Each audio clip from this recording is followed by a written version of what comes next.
ਪੂਰਵ ਨੰਦਾ ਕਾਲ ਦੇ 6 ਪੰਜਾਬੀ ਨਾਟਕਾਂ ਵਿੱਚੋਂ 2 ਪੰਜਾਬੀ ਨਾਟਕ ਮਲਕਾ ਅਸਤਰ ਅਤੇ ਜ਼ੈਨਾ ਦਾ ਵਿਰਲਾਪ ਬਾਰੇ ਮੈਂ ਪਿਛਲੇ ਵੀਡੀਓ ਵਿੱਚ ਗੱਲ ਕੀਤੀ।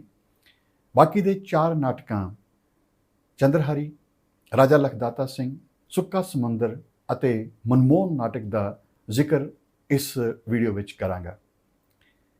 ਇਹਨਾਂ 4 ਨਾਟਕਾਂ ਵਿੱਚੋਂ ਪਹਿਲਾ ਨਾਟਕ ਹੈ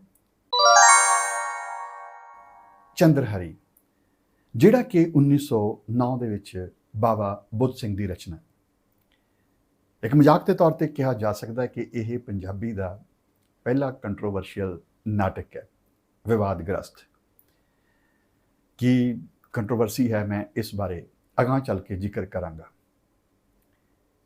ਹੈ ਤਾਂ ਇਹ ਨਾਟਕ ਅਣਜੋੜ ਵਿਆਹ ਦੀ ਸਮੱਸਿਆ, ਜਿਵੇਂ ਕਿ ਅਸੀਂ ਪਹਿਲਾਂ ਵੀ ਮੈਂ ਗੱਲ ਕੀਤੀ ਕਿ ਇਸ ਵੇਲੇ ਇੱਕ ਨਵੀਂ ਉਭਰੀ ਹੋਈ ਮੱਧ ਵਰਗੀ ਸ਼੍ਰੇਣੀ ਸੀ, ਜਿਸ ਦੇ ਵਿੱਚ ਜੋ ਆਧੁਨਿਕ ਪੀੜ੍ਹੀ ਹੈ, ਨਵੀਂ ਪੀੜ੍ਹੀ ਹੈ, ਉਹ ਅੰਗਰੇਜ਼ਾਂ ਵਾਂਗ ਜੀਵਨ ਦੀਆਂ ਨਿੱਜੀ ਜੀਵਨ ਦੇ ਵਿੱਚ ਖੁੱਲ੍ਹਾਂ ਭਾਲਦੀ ਹੈ, ਅਤੇ ਦੂਜੇ ਪਾਸੇ ਪੁਰਾਣੀ ਪੀੜ੍ਹੀ ਉਸ ਨੂੰ ਆਪਣੇ ਵਿਰਸੇ ਵੱਲ ਖਿੱਚਣਾ ਚਾਹੁੰਦੀ ਹੈ। ਅਤੇ ਵਿਆਹ ਉਸ ਦੇ ਵਿੱਚ ਇੱਕ ਬਹੁਤ ਵੱਡਾ ਸੰਕਟ ਬਣਿਆ ਹੋਇਆ ਕਿ ਕਿਸ ਤਰੀਕੇ ਦਾ ਵਿਆਹ ਹੋਵੇ। ਤਾਂ ਠੀਕ ਉਸ ਤਰੀਕੇ ਦਾ ਇੱਕ ਸੰਕਟ ਇਸ ਨਾਟਕ ਦੇ ਵਿੱਚ ਹੈ, ਅਣਜੋੜ ਵਿਆਹ ਦਾ।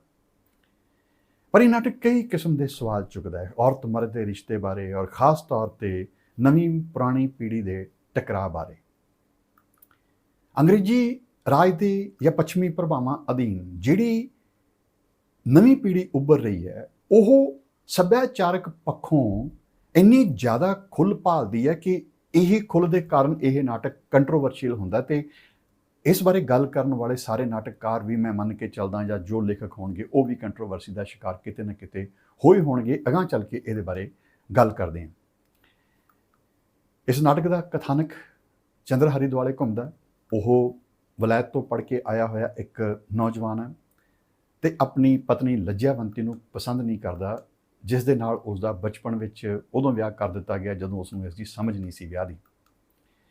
ਹੁਣ ਉਸ ਦਾ ਪਿਆਰ ਰੂਪ ਨਾਮ ਦੀ ਇੱਕ ਹੋਰ ਕੁੜੀ ਨਾਲ ਹੈ, ਉਸ ਨੂੰ ਪਸੰਦ ਆ ਉਹ। ਜਦ ਰੂਪ ਦਾ ਵਿਆਹ ਕਿਸੇ ਬੁੱਧੂ ਸ਼ਾਹ ਨਾਲ ਹੋਣ ਲੱਗਦਾ ਤਾਂ ਫਿਰ ਉਹ ਇੱਕ ਰੂਪ ਦੀ ਸਹੇਲੀ ਬਸੰਤੀ ਦੀ ਸਹਾਇਤਾ ਨਾਲ ਵਿਆਹ ਤੋਂ ਪਹਿਲਾਂ ਰੂਪ ਨੂੰ ਭਜਾ ਕੇ ਲੈ ਜਾਂਦਾ। ਇਸ ਨਾਟਕ ਦੇ ਵਿੱਚ ਪਾਰਸੀ ਨਾਟਕ ਵਾਂਗ ਮਨੋਰੰਜਨ ਦੇ ਸਾਰੇ ਗਿਮਿਕਸ ਇਸਤੇਮਾਲ ਕੀਤੇ ਗਏ ਨੇ। ਕੋਈ ਜੁਗਤ ਹੋਵੇ ਜਿਹੜੀ ਸ਼ਾਇਦ ਹੀ ਛੱਡੀ ਗਈ ਹੋਵੇ, ਔਰ ਨਾਟਕਕਾਰ ਅੰਗਰੇਜ਼ੀ ਸਭਿਅਤਾ ਵਾਲੀ ਖੁੱਲ੍ਹ ਦੀ ਖੁੱਲ੍ਹ ਕੇ ਵਕਾਲਤ ਕਰਦਾ ਆਪਣੇ ਪਾਤਰ ਚੰਦਰਹਰੀ ਦੇ ਰਾਹੀਂ। ਸਿੱਧਾ ਸਮਰਥਨ। ਇਹ ਭਾਵੇਂ ਨਾਟਕ ਰੰਗਮੰਚ ਦੇ ਪੱਖੋਂ ਬਹੁਤ ਉਪਯੁਕਤ ਰਚਨਾ ਨਹੀਂ ਹੈ, ਪਰ ਇਹ ਗੱਲ ਇਸ ਨਾਟਕ ਦੀ ਇੱਕ ਵਿਸ਼ੇਸ਼ਤਾ ਹੈ ਕਿ ਇਹ ਪੰਜਾਬੀ ਦਾ ਉਹਨਾਂ ਸਮਿਆਂ ਦਾ ਇਕੱਲਾ ਨਾਟਕ ਹੈ ਜਿਹੜਾ ਸਪਸ਼ਟ ਰੂਪ ਦੇ ਵਿੱਚ ਕਿਸੇ ਰੰਗਮੰਚੀ ਮਾਡਲ ਨੂੰ ਫਾਲੋ ਕਰ ਰਿਹਾ ਹੈ। ਇਸ ਉੱਪਰ ਪਾਰਸੀ ਅਤੇ ਸੰਸਕ੍ਰਿਤ ਦੋਹਾਂ ਨਾਟ ਸ਼ੈਲੀਆਂ ਦਾ ਵਧੀਆ ਪ੍ਰਭਾਵ ਹੈ, ਔਰ ਲੇਖਕ ਹਰ ਥਾਂ ਦੇ ਉੱਪਰ ਇਸ ਨੂੰ ਰੰਗਮੰਚੀ ਬਣਾਉਣ ਦੀ ਕੋਸ਼ਿਸ਼ ਕਰ ਰਿਹਾ। ਲੇਖਕ ਦਾ ਇੱਕ ਹੋਰ ਵੀ ਦਾਅਵਾ ਬੜਾ ਕਮਾਲ ਦਾ, ਔਰ ਇਸ ਬਾਰੇ ਵੀ ਵਿਚਾਰ ਕਰਨਾ ਬਣਦਾ ਹੈ। ਬਾਬਾ ਬੁੱਧ ਸਿੰਘ ਕਹਿੰਦੇ ਨੇ, ਪੰਜਾਬੀ ਬੋਲੀ ਵਿੱਚ ਪਹਿਲਾ ਨਾਟਕ ਸੰਮਤ ਨਾਨਕ ਸ਼ਾਹੀ 550। ਉਹ ਲਿਖਦੇ ਨੇ, ਕੋਈ ਭੋਜਨ ਬਿਨਾਂ ਲੂਣ ਮਿਰਚ ਮਸਾਲੇ ਚੰਗਾ ਨਹੀਂ ਹੁੰਦਾ। ਕਾਮ ਦਿਓ ਦਾ ਚਲਕਾਰਾ ਤੇ ਪਿਆਰ ਦਾ ਲਿਸ਼ਕਾਰਾ ਇੱਕ ਗ੍ਰੰਥ ਨੂੰ ਸੰਵਾਦਲਾ ਬਣਾਉਣ ਲਈ ਲੋੜੀਂਦੇ। ਇੱਕ ਬੁਰਾਈ ਰੋਕਣ ਦੇ 2 ਰਾਹ ਨੇ। ਇੱਕ ਇਹ ਬੁਰਾਈ ਦੇ ਵਿਰੁੱਧ ਉਪਦੇਸ਼, ਪਰ ਇਹਦਾ ਅਸਰ ਘੱਟ ਹੁੰਦਾ ਹੈ। ਦੂਜਾ ਬੁਰਾਈ ਦਾ ਫੋਟੋ ਖਿੱਚ ਕੇ ਸਾਹਮਣੇ ਰੱਖ ਦੇਣਾ। ਇਹ ਨਾਟਕ ਪੰਜਾਬੀ ਵਿੱਚ ਇੱਕ ਪਹਿਲਾ ਤਜਰਬਾ ਹੈ, ਇਸ ਕਰਕੇ ਇਹ ਨਾਟਕ ਆਪਣੇ ਗੁਣ ਔਗੁਣਾ ਸਹਿਤ ਲੋਕਾਂ ਦੀ ਭੇਂਟ ਹੈ। ਤਰੀਕ ਲਿਖੀ ਹੋਈ ਹੈ ਸ਼ਿਮਲਾ 1 ਅਗਸਤ। ਇਸ ਤੋਂ ਕਿਹਾ ਜਾ ਸਕਦਾ ਹੈ ਕਿ ਬਾਬਾ ਬੁੱਧ ਸਿੰਘ ਆਪਣੇ ਸਮਕਾਲ ਦੇ ਵਿਪਰੀਤ ਪੰਜਾਬੀ ਨਾਟਕਕਾਰ ਹੈ ਅਤੇ ਇੱਕ ਪੰਜਾਬੀ ਨਾਟਕ ਲਿਖਣ ਦੀ ਕੋਸ਼ਿਸ਼ ਕਰ ਰਿਹਾ ਹੈ। ਇੱਥੇ ਸਾਨੂੰ ਧਿਆਨ ਦੇਣਾ ਪਏਗਾ ਇਸ ਨਾਟਕ ਦੇ ਮਹੱਤਵ ਨੂੰ ਸਮਝਣ ਲਈ ਕਿ ਇਸ ਤੋਂ ਪਹਿਲਾਂ ਜੋ ਨਾਟਕ ਲਿਖੇ ਜਾ ਰਹੇ ਸਨ, ਉਹਨਾਂ ਦਾ ਆਸ਼ਾ ਧਰਮ ਸੁਧਾਰ ਹੈ। ਉਹ ਬਹੁਤ ਸੀਮਤ ਦਾਇਰੇ ਦੇ ਵਿੱਚ ਗੱਲ ਕਰ ਰਹੇ ਨੇ, ਪਰ ਬਾਬਾ ਬੁੱਧ ਸਿੰਘ ਨਾਟਕ ਨੂੰ ਨਾ ਸਿਰਫ ਰੰਗਮੰਚ ਨਾਲ, ਦਰਸ਼ਕਾਂ ਨਾਲ ਜੋੜਨ ਦੀ ਕੋਸ਼ਿਸ਼ ਕਰ ਰਿਹਾ, ਬਲਕਿ ਇਸ ਨੂੰ ਇੱਕ ਪੰਜਾਬੀ ਦਿੱਖ ਵੀ ਦੇਣ ਦੀ ਕੋਸ਼ਿਸ਼ ਕਰ ਰਿਹਾ। ਬਾਬਾ ਬੁੱਧ ਸਿੰਘ ਸੁਚੇਤ ਰੂਪ ਵਿੱਚ ਸਾਹਿਤ ਅਤੇ ਕਲਾਵਾਂ ਨੂੰ ਧਾਰਮਿਕ ਕੱਟੜਤਾ ਤੋਂ ਦੂਰ ਰੱਖਣਾ ਚਾਹੁੰਦਾ, ਤੇ ਇਹ ਵੀ ਚਾਹੁੰਦਾ ਕਿ ਰੰਗਮੰਚ ਸਿਰਫ ਰੰਗਮੰਚ ਰਹੇ, ਇਹ ਕਿਸੇ ਪ੍ਰਚਾਰ ਦਾ ਸਾਧਨ ਨਾ ਬਣੇ। ਇਸ ਤੋਂ ਪਤਾ ਲੱਗਦਾ ਕਿ ਬਾਬਾ ਬੁੱਧ ਸਿੰਘ ਹੋਰੀ ਆਪਣੇ ਸਮਕਾਲ ਦੇ, ਖਾਸ ਕਰਕੇ ਸਿੱਖ ਜਾਂ ਹਿੰਦੂ ਲਹਿਰਾਂ ਨਾਲ ਜੁੜੇ ਹੋਏ ਲੇਖਕਾਂ ਦੇ ਨਾਲ ਵਿਚਾਰਧਾਰਕ ਟਕਰਾਅ ਦੇ ਵਿੱਚ ਖੜੇ ਨੇ। ਔਰ ਭਾਈ ਵੀਰ ਸਿੰਘ ਆਪਣੇ ਅਗਲੇ ਨਾਟਕ ਰਾਜਾ ਲਖਦਾਤਾ ਸਿੰਘ ਦੇ ਵਿੱਚ ਇਹੋ ਜਿਹੀਆਂ ਕਲਾਤਮਕ ਬਿਰਤੀਆਂ ਦੇ ਉੱਤੇ ਗੁੱਝਾ ਕਟਾਕਸ਼ ਕਰਦੇ ਨੇ ਤੇ ਉੱਥੋਂ ਸਾਨੂੰ ਪਤਾ ਲੱਗਦਾ ਕਿ ਬਾਬਾ ਬੁੱਧ ਸਿੰਘ ਨਾਲ ਕੋਈ ਨਾ ਕੋਈ ਕੰਟਰੋਵਰਸੀ ਜੁੜੀ ਹੋਈ ਹੈ।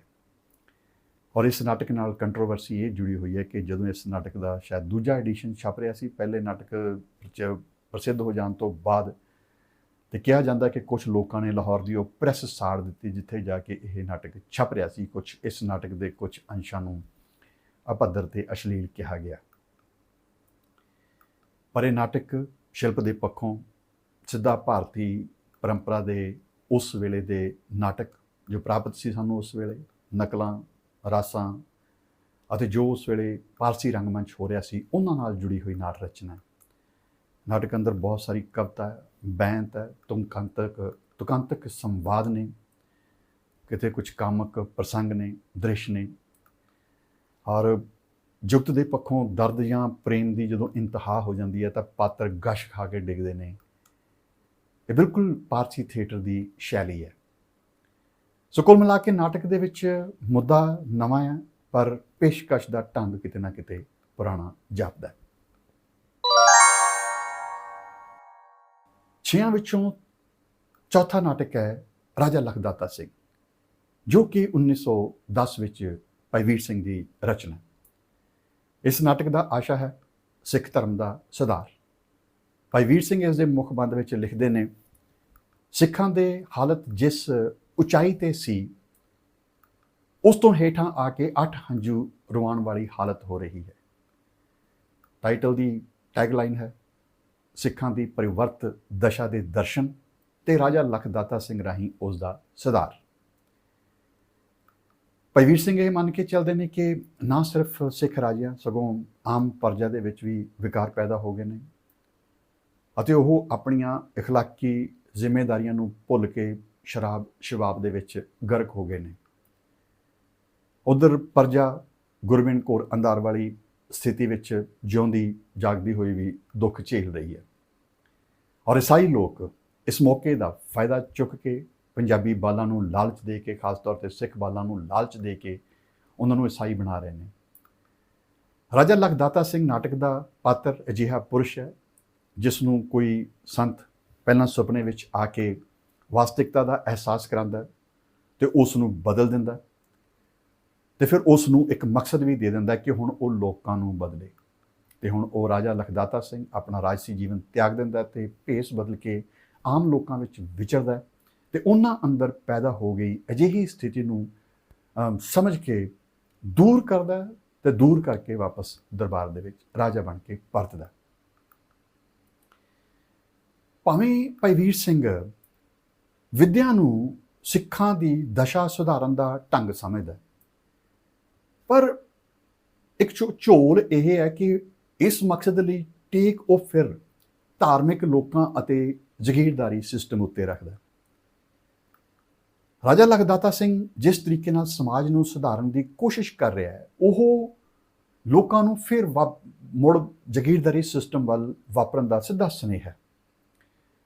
ਨਾਟਕ ਪਾਰਸੀ ਰੰਗਮੰਚ, ਜਲਸਿਆਂ ਅਤੇ ਸੰਸਕ੍ਰਿਤ ਨਾਟਕਾਂ ਦੇ ਪ੍ਰਭਾਵ ਹੇਠ ਲਿਖਿਆ ਜਾਪਦਾ ਹੈ, ਕਿਉਂਕਿ ਸਾਨੂੰ ਇਹ ਸਮਝਣਾ ਪਏਗਾ ਉਸ ਵੇਲੇ ਜੋ ਲੇਖਕ ਨਾਟਕ ਲਿਖ ਰਹੇ ਸਨ ਉਹਨਾਂ ਕੋਲ ਕੋਈ ਟ੍ਰੇਨਿੰਗ ਨਹੀਂ ਸੀ ਨਾਟਕ ਲਿਖਣ ਦੀ।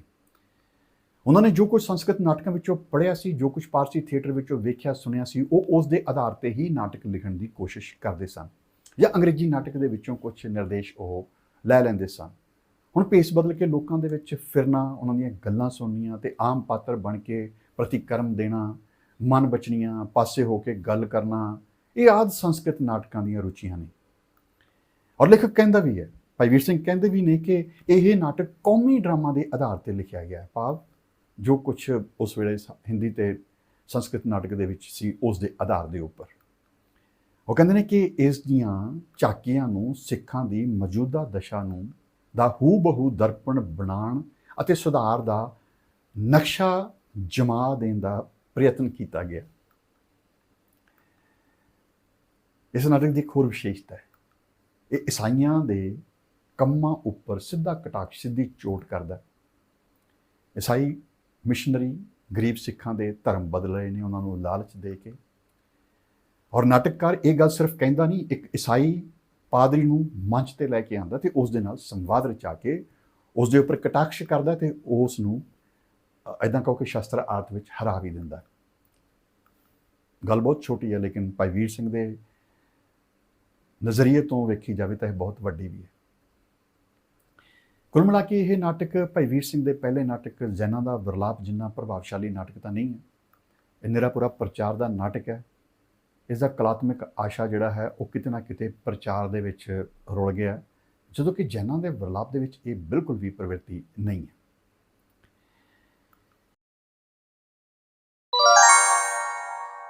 ਇਸ ਤੋਂ ਬਾਅਦ ਅਗਲਾ ਨਾਟਕ 1911 ਦੇ ਵਿੱਚ ਅਰੂੜ ਸਿੰਘ ਤਾਇਬ ਦੀ ਰਚਨਾ ਹੈ ਸੁੱਕਾ ਸਮੁੰਦਰ।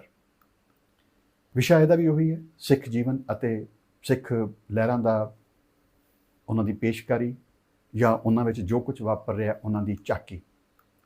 ਰਾਜਾ ਲਖਦਾਤਾ ਸਿੰਘ ਦੇ ਵਾਂਗ ਇੱਥੇ ਇੱਕ ਹੋਰ ਪਾਤਰ ਹੈ ਜਗਜੋਤ ਸਿੰਘ, ਔਰ ਲੇਖਕ ਵੀ ਇਹ ਮੰਨ ਕੇ ਚੱਲਦਾ ਕਿ ਰਾਜਾ ਲਖਦਾਤਾ ਸਿੰਘ ਵਾਂਗ ਕੌਮ ਸੁਧਾਰ, ਨਸ਼ੇ, ਵੇਸ਼ਵਾ ਗਮਨੀ ਆਦਿ ਕੁਰੀਤੀਆਂ ਨੇ ਜਿਹੜੀਆਂ ਕਿ ਪੰਜਾਬੀ ਜੀਵਨ ਨੂੰ ਡੇਗ ਰਹੀਆਂ ਨੇ ਹੇਠਾਂ, ਔਰ ਕਿਤੇ ਨਾ ਕਿਤੇ ਬੋਲੀ, ਪੰਜਾਬੀ ਬੋਲੀ ਦਾ ਵਿਕਾਸ ਵੀ ਰੁਕਿਆ ਹੋਇਆ ਹੈ।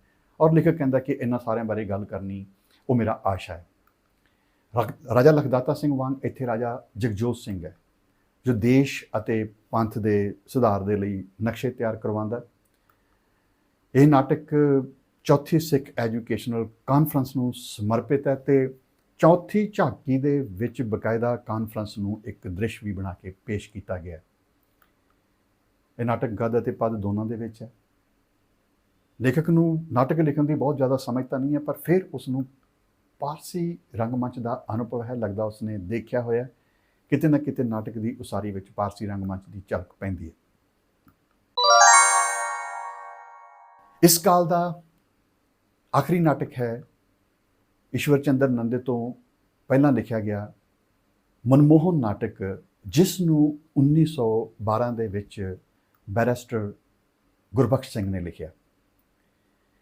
ਇਹ ਨਾਟਕ ਵੀ ਸਮਕਾਲ ਵਿੱਚ ਚੱਲ ਰਹੀ ਸਿੱਖ ਸੁਧਾਰ ਲਹਿਰ ਵਿੱਚੋਂ ਨਿਕਲ ਕੇ ਆਇਆ, ਔਰ ਲੇਖਕ ਇਹਦੇ ਬਾਰੇ ਲਿਖਦਾ, ਖਾਲਸਾ ਜੀ ਦੇ ਬੁਰੇ ਆਚਾਰ ਤੇ ਧਰਮਸ਼ਾਲਾ ਦੇ ਬੁਰੇ ਪ੍ਰਬੰਧ, ਸਤਸੰਗ ਦੇ ਗੁਣ, ਕੁਸੰਗ ਦੇ ਦੋਸ਼, ਸ੍ਰੀ ਗੁਰੂ ਮਹਾਰਾਜ ਜੀ ਦੇ ਵਾਕਾਂ ਤੇ ਭਰੋਸਾ ਕਰਨ ਦੇ ਲਾਭ ਇਤਿਆਦਿ ਦਾ ਸੱਚਾ ਨਕਸ਼ਾ ਪੜ੍ਹਨ ਵਾਲਿਆਂ ਦੇ ਸਾਹਮਣੇ ਖਿੱਚ ਕੇ ਦਿਖਾਵਾਂ। ਨਾਟਕ ਦੇ ਲਿਖਣ ਅਤੇ ਪ੍ਰਕਾਸ਼ਨ ਦੋਹਾਂ ਕੰਮਾਂ ਦੇ ਵਿੱਚ ਸਰਦਾਰ ਸੁੰਦਰ ਸਿੰਘ ਮਜੀਠੀਆ ਦਾ ਯੋਗਦਾਨ ਹੈ ਅਤੇ ਉਸ ਵੇਲੇ ਦੇ ਹੋਮ ਮਿਨਿਸਟਰ ਜੋਗਿੰਦਰ ਸਿੰਘ ਜੀ ਦਾ। ਉਹਨਾਂ ਦੀ ਪ੍ਰੇਰਣਾ ਤੇ ਸਹਿਯੋਗ ਦੇ ਨਾਲ ਇਹ ਨਾਟਕ ਛਪਿਆ, ਲਿਖਿਆ ਗਿਆ। ਲੇਖਕ ਦਾ ਦਾਅਵਾ ਹੈ ਭੂਮਿਕਾ ਵੀ ਇਸ ਨਾਟਕ ਦੀ ਸੁੰਦਰ ਸਿੰਘ ਮਜੀਠੀਆ ਹੋਰਿਆਂ ਨੇ ਲਿਖੀ ਹੋਈ ਹੈ। ਇਹ ਗੱਲ ਇਤਿਹਾਸਕ ਤੌਰ ਤੇ ਸਥਾਪਿਤ ਹੋ ਚੁੱਕੀ ਹੈ ਕਿ ਇਹ ਜੋ ਜਮਾਤ ਸੀ ਰਹੀਸਾਂ ਦੀ, ਇਹ ਸਾਰੀ ਦੀ ਸਾਰੀ ਇਸ ਵੇਲੇ ਅੰਗਰੇਜ਼ਾਂ ਨਾਲ ਮਿਲ ਕੇ ਚੱਲ ਰਹੀ ਸੀ। ਸੋ ਨਾਟਕਕਾਰ ਸਿੱਖੀ ਸੁਧਾਰਾਂ ਲਈ ਵੀ ਅੰਗਰੇਜ਼ੀ ਰਾਜ ਤੋਂ ਉਮੀਦ ਰੱਖਦਾ ਹੈ। ਇੱਕ ਬਹੁਤ ਅਜੀਬ ਚੀਜ਼ ਹੈ ਕਿ ਸਿੱਖ ਧਰਮ ਦੇ ਵਿੱਚ ਵਿਗਾੜ ਹੈ ਤੇ ਲੇਖਕ ਮਹਿਸੂਸ ਕਰਦਾ ਕਿ ਅੰਗਰੇਜ਼ ਇਸ ਨੂੰ ਦੂਰ ਕਰ ਸਕਦੇ ਨੇ। ਨਾਟਕ ਦੇ ਅੰਤ ਉੱਤੇ ਇੱਕ ਪਾਤਰ ਮਾਨ ਸਿੰਘ ਹੈ, ਉਹ ਅੰਗਰੇਜ਼ਾਂ ਦੀ ਤਾਰੀਫ ਦੇ ਵਿੱਚ ਇੱਕ ਸੰਵਾਦ ਬੋਲਦਾ ਹੈ। ਖਾਲਸਾ ਜੀ ਇਸ ਸਰਕਾਰ ਵਿੱਚ, ਅੰਗਰੇਜ਼ਾਂ ਦੇ ਰਾਜ ਵਿੱਚ ਜਦ ਸ਼ੇਰ ਤੇ ਬੱਕਰੀ ਇਕੱਠੇ ਪਾਣੀ ਪੀਂਦੇ ਹਨ, ਇਸ ਰਾਜ ਵਿੱਚ ਤੁਸੀਂ ਜਿੱਥੇ ਬੈਠ ਕੇ ਆਪਣੀ ਭਲਾਈ ਵਾਸਤੇ ਮੇਲ ਜੋੜ ਕਰ ਸਕਦੇ ਹੋ, ਇਸ ਰਾਜ ਵਿੱਚ ਤੁਸੀਂ ਧਰਮ ਉੱਪਰ ਵਿਖਿਆਨ ਦੇ ਸਕਦੇ ਹੋ, ਇਸ ਰਾਜ ਵਿੱਚ ਤੁਸੀਂ ਸਰਕਾਰ ਦੀਆਂ ਗਲਤੀਆਂ ਦੱਸ ਸਕਦੇ ਹੋ, ਜਦ ਐਸੇ ਰਾਜ ਵਿੱਚ ਤੁਸੀਂ ਸਰਕਾਰ ਕੋਲੋਂ ਆਪਣੇ ਹੱਕ ਨਾ ਮੰਗੋ ਤਾਂ ਕਿਸ ਦਾ ਕਸੂਰ ਹੈ। ਨਾਟਕ ਦੀ ਉਸਾਰੀ ਉੱਤੇ ਸੰਸਕ੍ਰਿਤ ਨਾਟਕ ਦਾ ਪ੍ਰਭਾਵ ਹੈ। ਖਾਸ ਕਰਕੇ ਇੱਕ ਸ਼ਰਾਬ ਪੀਣ ਵਾਲਾ ਸੀਨ ਹੈ, ਉਹ ਤਾਂ ਬਿਲਕੁਲ ਹੀ ਸ਼ਕੁੰਤਲਾ ਦੇ ਅਭਿਗਿਆਨ ਸ਼ਕੁੰਤਲਾ ਦੇ ਨਾਟਕ ਵਿੱਚ ਜੋ ਵਿਦੂਸ਼ਕ ਦਾ ਸੀਨ ਹੈ ਉਸ ਦੀ ਨਕਲ ਜਾਪਦਾ।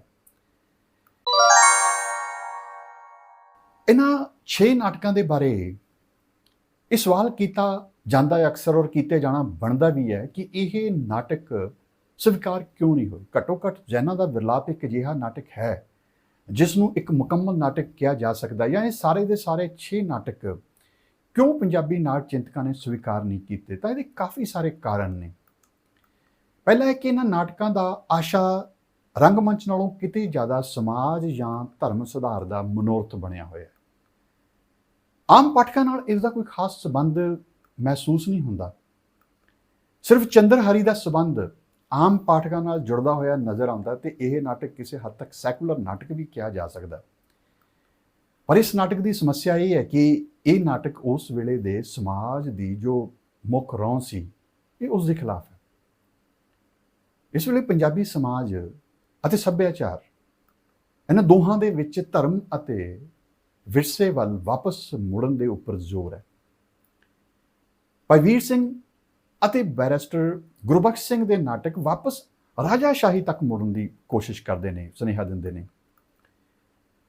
ਹਾਲਾਂਕਿ ਬਾਬਾ ਬੁੱਧ ਸਿੰਘ ਦੇ ਨਾਟਕ ਚੰਦਰਹਰੀ ਦਾ ਸਾਰਾ ਉਸਾਰ ਜਾਂ ਖੁਦ ਬਾਬਾ ਬੁੱਧ ਸਿੰਘ ਬਹੁਤ ਸੈਕੂਲਰ ਸੋਚ ਰੱਖਦੇ ਨੇ। ਉਹ ਲਿਖਦੇ ਨੇ, ਪੰਜਾਬੀ ਬੋਲੀ ਦਾ ਸਜਾਣਾ ਕੋਈ ਧਾਰਮਿਕ ਵਿਸ਼ਾ ਨਹੀਂ, ਇਸ ਕੰਮ ਨੂੰ ਧਰਮ ਨਾਲੋਂ ਅੱਡ ਰੱਖਣਾ ਹੀ ਚੰਗਾ ਹੈ। ਜਦ ਧਰਮ ਨਾਲ ਇਸ ਦਾ ਰੱਤੀ ਭਰ ਵੀ ਸੰਬੰਧ ਹੋਇਆ ਤਾਂ ਬਸ ਪੰਜਾਬੀ ਦਾ ਕਾਲ ਆਇਆ। ਜੋ ਲੋਕ ਹੀਰ ਵਾਰਿਸ ਸ਼ਾਹ ਆਦਿ ਪੰਜਾਬੀ ਦੇ ਕਿੱਸਿਆਂ ਨੂੰ ਮੰਦਾ ਕਹਾਂਦੇ ਤੇ ਬਾਹਰ ਮੁਖੀ ਧਾਰਮਿਕ ਤੇ ਰਿਫਾਰਮਰ ਬਣ ਮੂੰਹ ਚੜਾਉਂਦੇ ਹਨ, ਤਾਂ ਸਮਝਣ ਵਾਲੀ ਗੱਲ ਹੈ ਕਿ ਸਿਵਾਏ ਚੰਦਰਹਰੀ ਤੋਂ ਕੋਈ ਵੀ ਨਾਟਕ ਜਿਹੜਾ ਹੈ ਇੱਕ ਪੰਜਾਬੀ ਨਾਟਕ ਬਣਨ ਦੀ ਕੋਸ਼ਿਸ਼ ਨਹੀਂ ਕਰ ਰਿਹਾ ਤੇ ਉਸ ਵੇਲੇ ਜਿੰਨਾ ਕੁ ਵੀ ਰੰਗਮੰਚ ਹਾਸਲ ਹੈ ਉਸ ਨਾਲ ਆਪਣੇ ਆਪ ਨੂੰ ਜੋੜਨ ਦੀ ਕੋਸ਼ਿਸ਼ ਨਹੀਂ ਕਰ ਰਿਹਾ। ਇਸ ਨਾਲੋਂ ਕਿਤੇ ਜ਼ਿਆਦਾ ਸਾਰੇ ਨਾਟਕਾਂ ਦਾ ਜੋ ਧਿਆਨ ਹੈ ਉਹ ਉਸ ਵੇਲੇ ਚੱਲ ਰਹੀਆਂ ਸਮਾਜ ਸੁਧਾਰਕ ਲਹਿਰਾਂ ਦੇ ਵਿੱਚ ਪ੍ਰਵਾਨ ਚੜ੍ਹਨਾ ਹੈ। ਬਹੁਤੇ ਨਾਟਕ ਨਵੀਂ ਉੱਭਰ ਰਹੀ ਮੱਧ ਵਰਗੀ ਜਮਾਤ ਦੇ ਚੌਂਚਲੇ ਸਨ। ਇੱਕ ਇਹ ਵੀ ਕਾਰਨ ਬਣਿਆ, ਇਹਨਾਂ ਦਾ ਜ਼ਮੀਨ ਨਾਲ ਜੁੜਿਆ ਕੋਈ ਖਾਸ ਸਰੋਕਾਰ ਨਜ਼ਰ ਨਹੀਂ ਆਉਂਦਾ, ਨਾ ਹੀ ਇਹਨਾਂ ਦੇ ਰੰਗਮੰਚੀ ਸਰੋਕਾਰ ਨੇ, ਜਿਨ੍ਹਾਂ ਕਰਕੇ ਨਾ ਇਹ ਆਮ ਪੰਜਾਬੀ ਪਾਠਕਾਂ ਨੂੰ ਤੇ ਨਾ ਹੀ ਪੰਜਾਬੀ ਰੰਗ ਕਰਮੀਆਂ ਨੂੰ ਆਪਣੇ ਵੱਲ ਆਕਰਸ਼ਿਤ ਕਰ ਸਕੇ। ਇੱਥੇ ਇੱਕ ਸਵਾਲ ਇਹ ਵੀ ਬਣਦਾ ਹੈ ਕਿ ਇਹ ਨਾਟਕ ਮੰਚਣਯੋਗ ਸਨ? ਮੈਨੂੰ ਲੱਗਦਾ ਕਿ ਸਿਵਾਏ ਚੰਦਰਹਰੀ ਨੂੰ ਛੱਡ ਕੇ ਕਿਸੇ ਨਾਟਕਕਾਰ ਨੇ ਆਪਣੇ ਵੱਲੋਂ ਖੇਡਣ ਲਈ ਨਾਟਕ ਨਹੀਂ ਲਿਖਿਆ। ਕਿਤੇ ਨਾ ਕਿਤੇ ਸਮਾਜ ਸੁਧਾਰ ਲਹਿਰਾਂ ਦੇ ਵਿੱਚ ਪ੍ਰਵਾਨ ਚੜ੍ਹ ਜਾਣਾ ਜਾਂ ਸਿਲੇਬਸਾਂ ਵਿੱਚ ਲੱਗ ਜਾਣਾ ਬਹੁਤੇ ਨਾਟਕਾਂ ਦਾ ਮੰਤਵ ਜਾਪਦਾ ਹੈ, ਕਿਉਂਕਿ ਇਸ ਵੇਲੇ ਤੱਕ ਪੰਜਾਬੀ ਦੇ ਵਿੱਚ ਗਿਆਨੀ ਹੋਣ ਲੱਗ ਪਈ ਸੀ। ਹੋਰ ਵੀ ਕੁਝ ਕੋਰਸਿਸ ਸ਼ੁਰੂ ਹੋ ਚੁੱਕੇ ਸਨ ਜਿਨ੍ਹਾਂ ਵਿੱਚ ਪੰਜਾਬੀ ਨਾਟਕ ਪੜ੍ਹਾਏ ਜਾਂਦੇ ਸਨ। ਸੋ ਕਿਸੇ ਲੇਖਕ ਨੇ ਸੁਚੇਤ ਰੂਪ ਵਿੱਚ ਕੋਸ਼ਿਸ਼ ਨਹੀਂ ਕੀਤੀ। ਭਾਈ ਵੀਰ ਸਿੰਘ ਦਾ ਨਾਟਕ ਜ਼ੈਨਾ ਦਾ ਵਿਰਲਾਪ ਮੈਨੂੰ ਲੱਗਦਾ ਹੈ ਰੰਗਮੰਚ ਪੱਖੋਂ ਬਹੁਤ ਕਮਾਲ ਦਾ ਨਾਟਕ ਹੈ, ਇਹ ਮੰਚਿਤ ਹੋ ਸਕਦਾ। ਪਰ ਕੁੱਲ ਮਿਲਾ ਕੇ ਲੇਖਕਾਂ ਦਾ ਇਹ ਸੋਚ ਨਹੀਂ ਸੀ, ਜਿਸ ਕਰਕੇ ਉਹ ਉਸ ਵੇਲੇ ਦਾ ਜਿੰਨਾ ਕੁ ਰੰਗਮੰਚ ਸੀ ਉਸ ਵਿੱਚ ਰੰਗਮੰਚ ਉੱਪਰ ਇਹ ਨਾਟਕ ਚੜ੍ਹ ਨਹੀਂ ਸਕੇ। ਇਹਨਾਂ ਨਾਟਕਾਂ ਦਾ ਮੁੱਲ ਹੈ, ਇਤਿਹਾਸਕ ਮੁੱਲ ਹੈ। ਘੱਟੋ ਘੱਟ ਅਸੀਂ ਇਹਨਾਂ ਨਾਟਕਾਂ ਨੂੰ ਈਸ਼ਵਰ ਚੰਦਰ ਨੰਦੇ ਤੋਂ ਪਹਿਲਾਂ ਨਾਟਕਕਾਰੀ ਦੇ ਮੁੱਢਲੇ ਯਤਨਾਂ ਵਜੋਂ ਸਮਝ ਸਕਦੇ ਹਾਂ। ਕਿਤੇ ਨਾ ਕਿਤੇ ਜਦੋਂ ਈਸ਼ਵਰ ਚੰਦਰ ਨੰਦਾ ਨਾਟਕਕਾਰੀ ਸ਼ੁਰੂ ਕਰਦਾ ਜਾਂ ਨੌਰਾ ਰਿਚਰਡ ਉਸ ਨੂੰ ਪ੍ਰੇਰਨਾ ਦਿੰਦੀ ਨੇ, ਤਾਂ ਉਹਨਾਂ ਉੱਪਰ ਇਸ ਨਾਟਕ ਦਾ ਵੀ ਪ੍ਰਭਾਵ ਹੈ। ਉਹਨਾਂ ਨੂੰ ਪਤਾ ਹੈ ਕਿ ਇਸ ਤਰੀਕੇ ਦੇ ਨਾਟਕਾਂ ਦੇ ਯਤਨ ਹੋ ਚੁੱਕੇ ਨੇ, ਹੋ ਰਹੇ ਨੇ, ਜੋ ਹੁਣ ਉਹਨਾਂ ਨੇ ਨਹੀਂ ਕਰਨੇ।